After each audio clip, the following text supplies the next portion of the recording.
On the morning of the 7th of December 1941, as the sun rose over the Pacific, the skies above Hawaii suddenly trembled with the roar of engines and the scream of bombs tearing through the air. Pearl Harbor was engulfed in flames, American battleships were struck down, and the very foundation of U.S. naval power seemed to collapse within hours.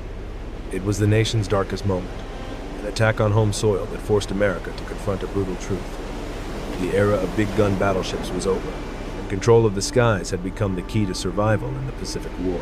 But amid the chaos, one ship was still cutting through the waves, only a few hundred miles from Hawaii USS Enterprise. People called it many names: Big E, Lucky E, and Gray Ghost. Nicknames born from the reality that this carrier repeatedly escaped destruction by a hair and always returned to battle stronger than before. While most other carriers were either sunk or still in dry dock for repairs, Enterprise became the sole operational striking force of the U.S. Navy in those stunned days after the disaster at Pearl Harbor.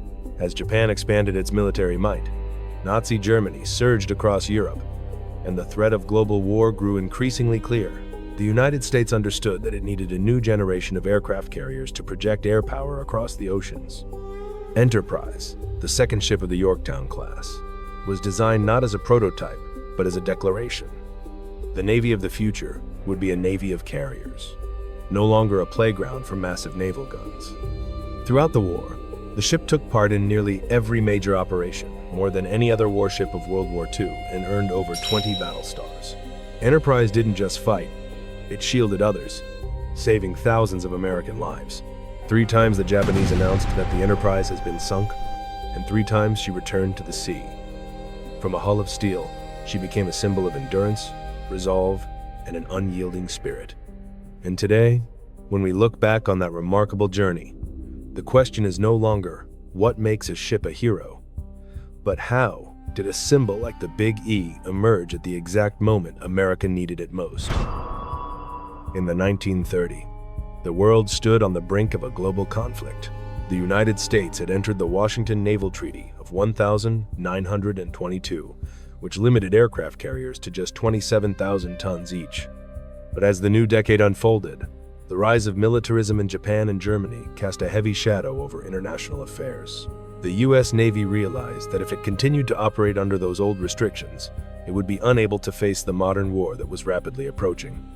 Thus, in 1934, Congress passed the Vinson-Trammell Act, authorizing a major fleet expansion that placed special emphasis on building aircraft carriers, the emerging strategic core of American naval power. In many ways, the USS Enterprise was the quintessential product of that vision. On the 16th of July 1934, the keel of Enterprise was laid down at Newport News, Virginia, home to some of the finest naval engineers and shipbuilders in the United States. Drawing upon lessons from earlier carriers such as USS Langley, CV-1, the nation's first carrier converted from a coal ship, and the massive Lexington class, the designers at the Bureau of Construction and Repair under the oversight of Rear Admiral William A. Moffett took a significant leap forward. The Yorktown class was conceived under an exceedingly difficult design challenge: a ship large enough to carry 90 aircraft, fast enough to escape danger, durable enough to survive bombs and torpedoes, yet still within bounds of the international tonnage limits. USS Enterprise possessed specifications that would make her a true nightmare for the Imperial Japanese Navy during World War II. As a Yorktown-class carrier, she began with a standard displacement of about 19,800 tons, a figure that rose to more than 21,000 tons after upgrades in 1943, with a full-load displacement exceeding 32,000 tons. Her hull stretched nearly 810 feet, roughly 247 meters, and after wartime modifications, this extended to 827 feet. Despite a relatively modest beam of 83 feet, her flight deck reached 114 feet across, allowing Enterprise to carry up to 90 combat aircraft, from F-4F Wildcats to SBD Dauntless dive bombers and TBD Devastator torpedo planes. It was this combination of formidable air power and intelligent design that transformed the Big E into the centerpiece of every major Pacific campaign. The full power of the Enterprise was driven by 4 Parsons turbines generating 120,000 horsepower, enough to propel the ship at more than 32 knots, faster than many Japanese surface combatants. With an operational range of 12,500 nautical miles at cruising speed, she could cross the Pacific without relying heavily on supply bases. Beneath the flight deck, 3 aircraft elevators moved planes up and down with high efficiency, working together with 2 steam catapults that allowed rapid, continuous launches during the most intense battles. Her early defensive armament was somewhat limited: 8 5-inch, 38 guns, several 1.1-inch quad mounts, and 50 caliber machine guns. But war forces everything to evolve. Faced with Japanese aircraft, and especially the rise of the kamikaze threat, Enterprise received a host of 40mm Bofors and 20mm Oerlikon guns, creating a dense shield of anti-aircraft fire that many enemy pilots came to fear. Enterprise was launched on the 3rd of October 1936, with Lulu Swanson, wife of Secretary of the Navy, Claude A. Swanson, serving as sponsor. When she was commissioned on the 12th of May 1938, under Captain Newton H. White, Jr., the carrier had cost roughly $20 million, an enormous investment for the United States at the time. Her shakedown cruise to Rio de Janeiro proved that Enterprise excelled in speed and stability, but also revealed issues that needed correction, such as slow aircraft elevators and a flight deck that struggled in bad weather. These were quickly fixed, as everyone understood that this ship would soon face far greater trials. By 1939, with war erupting in Europe, Enterprise was assigned to the Pacific, under commanders such as Captain Charles A. Pownall and later Captain George D. Murray. She performed patrols, escort missions, and transported aircraft to remote outposts like Wake and Midway. When she became the flagship of Task Force 8 under Vice Admiral William Bull Halsey, one of the most iconic leaders in U.S. naval history, Enterprise found herself in the right place at the right moment. Just days before the attack on Pearl Harbor, she left Hawaii to deliver a Marine Corps squadron to Wake Island. Thanks to that mission and to an unexpected storm, Enterprise narrowly avoided the disaster of December 7 and emerged as the only fully intact aircraft carrier in the Pacific. Of course, Enterprise's development was not without setbacks. Treaty limitations forced the designers to sacrifice a portion of her armor, leaving her less heavily protected than British or Japanese carriers. The early CX-AM-1 radar suffered frequent interference issues. But once war began, those challenges became the very incentives that drove continuous upgrades. Enterprise received new anti-aircraft batteries, more advanced radar sets, and expanded flight deck handling capabilities. Slowly but surely, she evolved into a true instrument of war, not only powerful, but more flexible and more resilient than anyone had imagined.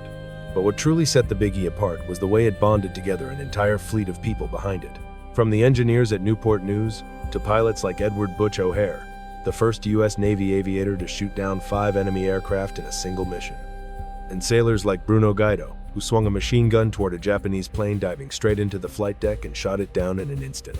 They were not superheroes, but ordinary Americans who entered the war with extraordinary courage. When World War II ended, Enterprise took on her final mission, Operation Magic Carpet, bringing home more than 10,000 American servicemen. It was a quiet but deeply meaningful conclusion for a ship that had fought in nearly every major battle of the war, from leading the first counterstrikes after Pearl Harbor to returning the last of America's soldiers home. USS Enterprise stands as a testament to the bravery of an entire generation. And it was the people who served aboard her who transformed her into an immortal legend of the U.S. Navy.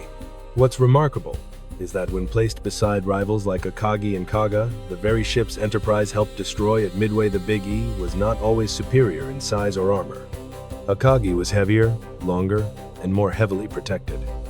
Kaga carried a comparable number of aircraft, but was far slower than Enterprise. Yet the Big E's damage control teams, considered the finest in the U.S. Navy, brought the ship back from the brink of hell time and time again. Of course, Enterprise had weaknesses. Her thin armor made her vulnerable to armor-piercing bombs, as seen at the Battle of the Eastern Solomons when 3 hits killed 74 sailors. The open hangar deck increased the risk of fires and explosions whenever the aircraft bay was struck. And compared with post-war carriers, the Big E burned fuel quickly and had a relatively narrow flight deck, turning storm landings into life-or-death ordeals. But none of these limitations ever overshadowed her strength. In combat, Enterprise proved almost unbelievably resilient.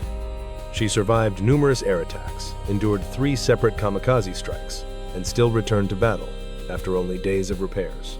If one were to draw a comparison to the infantry, Enterprise was the M1 Garand of the carrier world.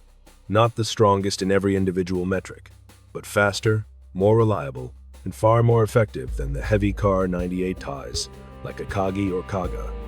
All of those advantages became truly formidable only when operated by the more than 2,200 men, sailors, pilots, engineers, who turned Enterprise into the living backbone of an entire fleet. The Battle of Midway, June 1942, where USS Enterprise helped tilt the fate of the entire Pacific. After the devastating blow at Pearl Harbor, Admiral Isoroku Yamamoto believed that destroying the remaining U.S. carriers would secure Japanese dominance at sea. Midway Atoll, a tiny coral strip in the vast Pacific, became the bait in a trap meant to annihilate the American fleet. But the Japanese never realized that the Americans had already broken the JN-25 code. Everything was anticipated. An Enterprise under Captain George D. Murray, with Rear Admiral Raymond A. Spruance commanding Task Force 16, was assigned a central role in this historic ambush. The morning of June 4 opened under a sky so clear it felt unnerving. On Enterprise's deck, tensions stretched tight. Every pilot, mechanic, and deck crewman understood that a single mistake could decide the fate of both navies.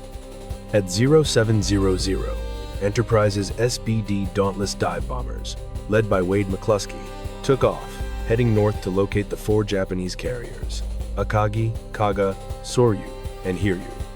At the same time, Enterprise's slow, vulnerable torpedo bombers plunged toward the Japanese formation and were torn apart by 0 fighters. Only 4 of 15 returned, and none scored a hit. It was a bloody price paid at the outset of a victory yet to come. But the turning point emerged from McCluskey's patience and intuition. Low on fuel, he should have turned back. Instead, he chose to circle and search for any sign of the enemy, and that decision changed the entire war. At 10:20 a.m., the Japanese fleet appeared under the sunlight like a pod of giant whales laid bare. McCluskey shouted into the radio, "This is it," as the Dauntlesses dove from 15,000 feet. In just a few brief minutes, Enterprise delivered one of the most decisive blows in the history of naval warfare. On Kaga, a 1,000-pound bomb punched through the flight deck and detonated among dozens of aircraft being refueled, unleashing an uncontrollable firestorm. Kaga became a giant sphere of flames, with Japanese sailors leaping into the sea in desperation.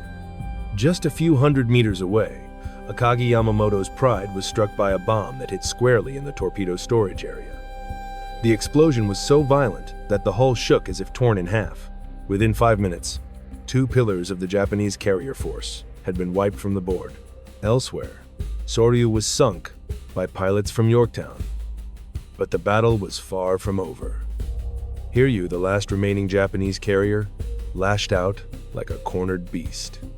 Her aircraft struck Yorktown, leaving the ship crippled on the surface. But the Big E refused to yield.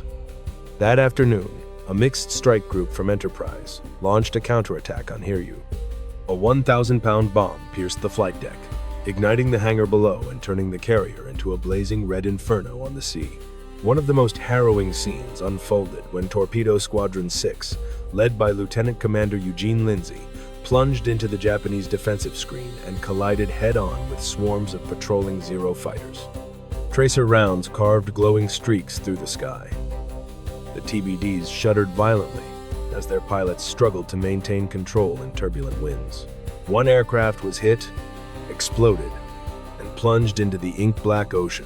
But the remnants of Lindsay's squadron pushed forward, fighting to the end to shield Enterprise from the next wave of enemy attacks. It was that spirit that kept the Big E standing through the night. When the sun rose, Enterprise was not only still afloat, she was leading the pursuit, helping sink the cruiser Takuma. Midway ended with 4 Japanese carriers destroyed. The Imperial Navy lost its finest carrier strike force. For the first time, the United States seized the initiative.